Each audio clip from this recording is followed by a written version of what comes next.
if you talk to Tommy Robinson supporters, they'll tell you that Islam is a poison and should be eradicated from the whole country. If you talk to people on the other side, they say no Muslim has ever hurt a fly, and every single Muslim that comes over is completely nice. And like I say, somewhere in the middle is the truth.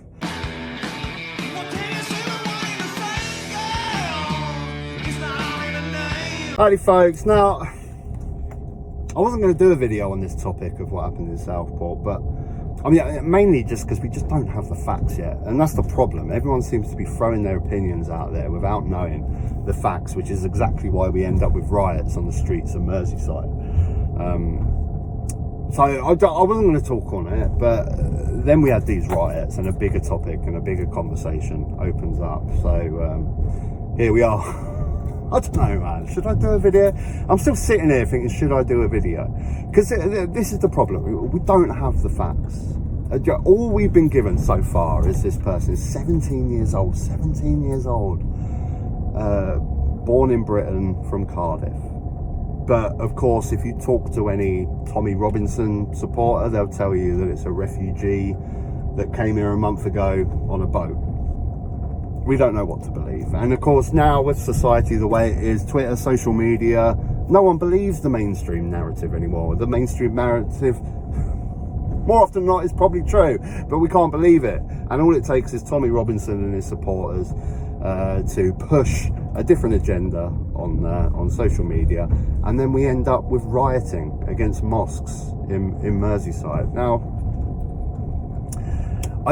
straight away, I just want to say, I mean, I think this is probably one of the most horrific things I've ever seen play out on the streets of Britain. It's absolutely horrific what happened. It really is. And straight away, I'm thinking question marks on the further downfall of this country to let something like that happen. You know, I'm thinking cuts in police numbers. You know, surely there must have been warning signs from this particular person. 17, social media. I mean, a lot of people get a little bit upset, don't they, about the government spying on us on our social media.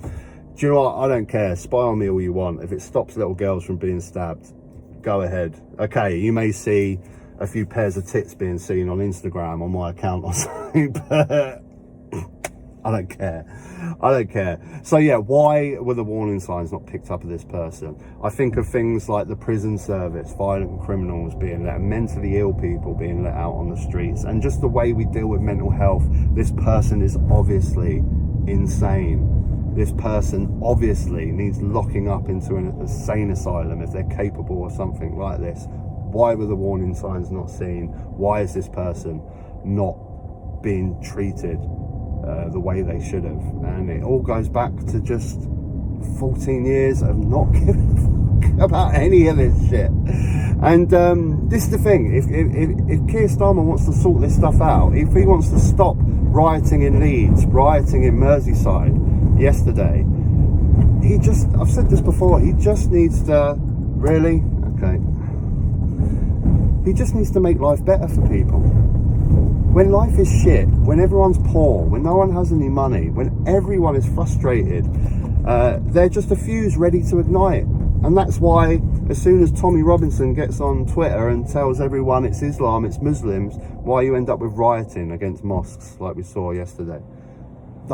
Every single impoverished area of this country is a fuse ready to ignite. They're pissed off, they're young. Do you remember, like, you know, we had this is funny how things repeat themselves, isn't it? Back in 2011, just after a new government, we had the rioting in London, another hot summer.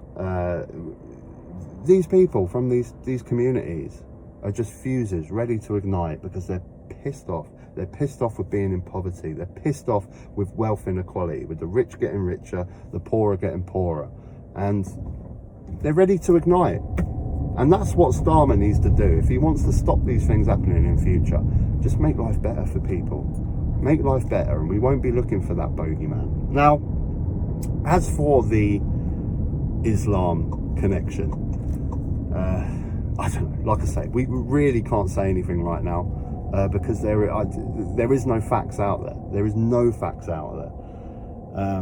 But if it was someone that came over on a small boat that done this, Would the government try and hide it? I think they probably would, because there would be absolute chaos in this country. If it was someone that came over on a small boat, there would be rioting across the whole country. There really would. And if it was, you know, rightly so, I understand it. Everyone wants these boats to stop. This is the thing, you can have different opinions about whether you let no refugees in at all, but everyone is of the opinion that illegal immigration should not be coming in. We should know who these people are that are coming in. We should vet them. We should go over in France, let them claim asylum in France, vet them, find out who these people are. But this is just a topic, like I say, we don't know. We don't know who this person was. The facts will come eventually. But this whole thing with Islam and this melting pot, this war of your Tommy Robinson supporters against your Muslim community is going to come to blows, I think, at some point. And because, as with all things, as I talk about on the channel quite a lot, as all topics, we always hear from the two extremes. And in the middle, somewhere, in the centre, is where the truth lies. If you talk to Tommy Robinson supporters, they'll tell you that Islam is a poison and should be eradicated from the whole country. If you talk to people on the other side, they say no Muslim has ever hurt a fly, and every single Muslim that comes over is completely nice. And like I say, somewhere in the middle is the truth. And this is the problem, that we need to have a conversation. I have a lot of Muslim friends, and they are what I would call moderate Muslims. And it's what the religion needs to go through. Other religions, Christianity, Jewish religion, are a lot more moderate, but that needs to accelerate in Islam, in my opinion. My Muslim friends are moderate. They don't talk about their religion all the time. We hardly talk about it. We talk about football, we talk about music, we talk about cinema, we talk about, you know, Islam is not a massive part of their life. Okay, it's there, and in times of need they pray and they do things like this, but it's not a massive deal. You go over to countries like Indonesia, south parts of the Philippines, you know, Islam is there, of course it's there, but it's much more moderate.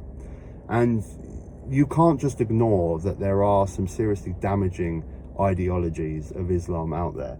And these people need to be found, and they need to be put in prison. And this goes back to, do we actually have the investment in task forces that look into extreme mosques and extreme views online? Probably not. We probably haven't had the funding for that for years and years, but it needs to be invested in, because it's there. You can't just hide away. Extreme Islam is there in society. The majority of Muslims that I've met and that are my friends are moderate, and Islam is not a massive thing in their life. But there are people, same as far extreme Christian groups, that will go down rabbit holes online, will go down extreme Islam routes online, and that we need the investment for that. We need to look into who's there. We need to look into educating people better. I don't know, guys. I'm gonna halt right here. I'm not even sure whether I should have made this video or not, because, like I say, I'm talking about a subject that, you know, this person is supposedly not a Muslim, is British born. If they're British born, then that's a failure of our society to let someone like that slip, to do something that abhorrent. But this has just turned into a conversation about Islam as a whole. You know, we have to look at both sides. You can't just say that Islam is harmless, and you can't just say that Islam is horrific. In the centre, as always with most topics, is where the truth lies and where your resolutions will be held. If you enjoyed the video, folks, click a like. If you haven't subscribed, you can subscribe up top. There'll be another video, you can check that out as well. Till next time, take care.